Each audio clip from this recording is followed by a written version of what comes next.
इतिहास की सबसे बड़ी वैकेंसी है बिहार के लिए, सिपाही पद के लिए।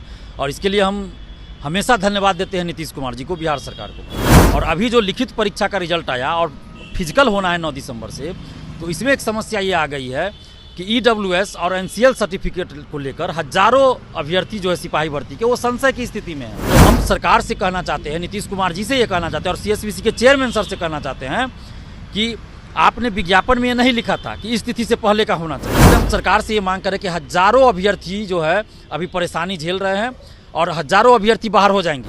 पटना के कुछ 3-4 कोचिंग शिक्षक है जो सेटर है, दलाल है, शिक्षा माफिया है, रंगा सियार बहुरूपिये, इन लोगों की सलाह पर बीपीएससी अलग अलग सेट देना चाहती है, क्वेश्चन का नॉर्मलाइजेशन लागू करना चाहती है। हमें जो जानकारी है कि इन्विटेशन लेटर दिया गया और वो वैसे शिक्षक जो कि धांधली सेटिंग में संलिप्त रहते हैं और जो वास्तव में बीपीएससी की तैयारी कराते हैं, वैसे शिक्षकों को दिया ही नहीं गया इन्विटेशन लेटर। देखिए, अभी हमारे साथ बात करने के लिए छात्र नेता दिलीप हैं, जुड़ेंगे, बात करें। दिलीप, इन दिनों सिपाही भर्ती को लेकर काफ़ी ज़्यादा सवाल उठ रहे हैं। मामला जो है नॉर्मलाइजेशन का है, ईडब्ल्यूएस का है, कैसे देख रहे हैं, क्या कहेंगे?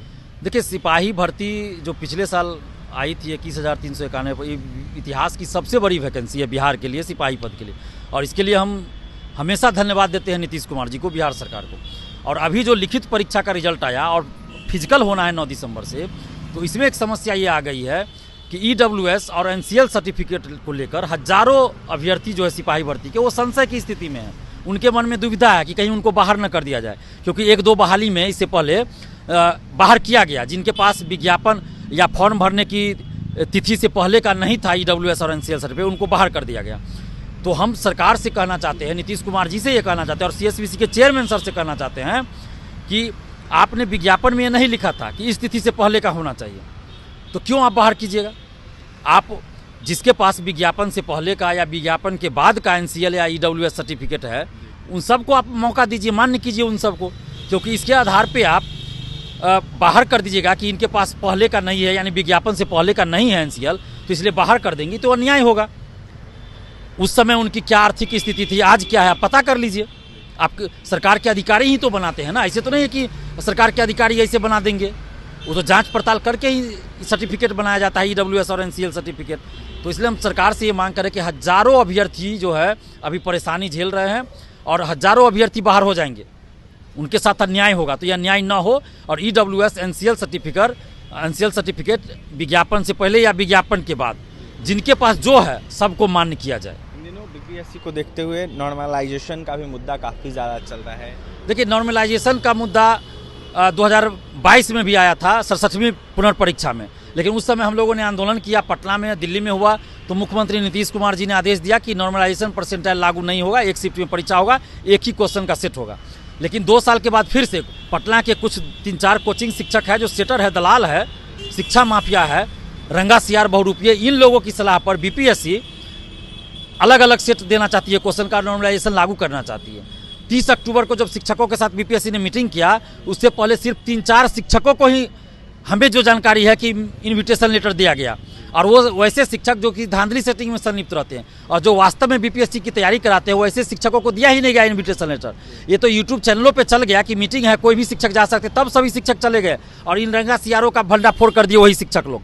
और उसके बाद आप देखिए कि खान सर मिलने जाते हैं 4 या 5 नवंबर को, अकेले में चेयरमैन से मिलते हैं, और 30 अक्टूबर को एक खान सर, रहमान सर और बोलते हैं कि नॉर्मलाइजेशन लागू कीजिए। 10 से ज़्यादा सेट में क्वेश्चन नहीं दीजिए, खान सर बोलते हैं 5-6 सेट में दीजिए। और 4 नवंबर को जाके अकेले में मिलते हैं खान सर चेयरमैन से, और उसके बाद बीपीएससी जो है 15 नवंबर की मीटिंग नहीं करती है, ना कुछ बोल रही है। तो आखिर ऐसा क्या हो गया? कौन सी गुप्त मीटिंग हुई, क्या सेटिंग हो गई चेयरमैन और खान सर के बीच में? तो अभ्यर्थियों के साथ जो अन्याय हो रहा है, बीपीएससी नोटिस जारी करे जिसमें ये बताए कि नॉर्मलाइजेशन लागू नहीं करने जा रही है बीपीएससी, और मल्टीपल सेट नहीं रहेगा, ये नोटिस जारी करे बीपीएससी। और ये जो प्लानिंग अंदर अंदर चल रहा है कुछ शिक्षा माफियाओं का कि एग्जाम में अचानक से 3-4 सेट 5 सेट में क्वेश्चन दे दिया जाए, नॉर्मलाइजेशन लागू कर दिया जाए, तो परीक्षा के बाद कोई आंदोलन नहीं हो पाएगा, तो ये गलतफहमी ना पाले। और बीपीएससी के चेयरमैन सर से कहना चाहते हैं कि आप अगर चुपचाप भी नॉर्मलाइजेशन लागू कीजिएगा ना, तो परीक्षा के बाद भी महाआंदोलन होगा और परीक्षा का बहिष्कार होगा। टीआरई 3 को लेकर क्या मांग करेंगे? देखिए, टीआरई 3 का जो रिजल्ट आया है अभी और भी आना बाकी है।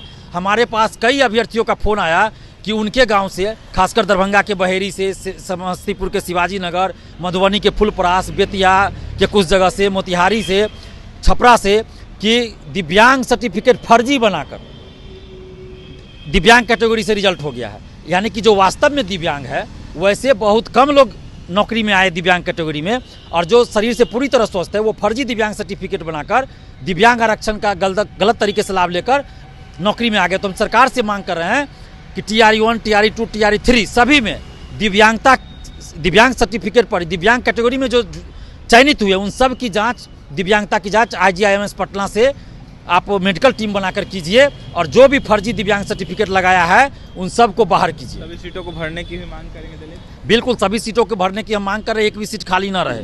और TRE2 का भी पेपर लीक की बात सामने आ रही है, तो TRE2 पेपर लीक में जो भी संलिप्त हो, चाहे उस समय के चेयरमैन अतुल प्रसाद जी हो या कोई और अधिकारी हो, पटना के 3 कोचिंग शिक्षक का नाम आ रहा है, इन सब पे कार्रवाई हो, चाहे जो भी संलिप्त हो सब पे कार्रवाई हो। और पटना को 3 शिक्षक कौन है उसका नाम उजागर होना चाहिए, जो पेपर लीक में संलिप्त है उस पर कार्रवाई होनी चाहिए। कार्रवाई की मांग कर रहे हैं पेपर लीक में संलिप्तता को देखते हुए। यह साफ कह रहे दिलीप कि 3 कोचिंग माफिया, इनको छोड़ा नहीं जाए। इसके साथ ही BPSC की परीक्षा को देखते हुए नॉर्मलाइजेशन को लेकर सवाल उठा रहे थे। इसके साथ ही सिपाही भर्ती को लेकर भी अपनी बातें रख रहे थे। क्या कुछ कहते दिलीप आपने सुना है, और ही तमाम खबरों के लिए बने रहे हमारे साथ। बहुत बहुत धन्यवाद।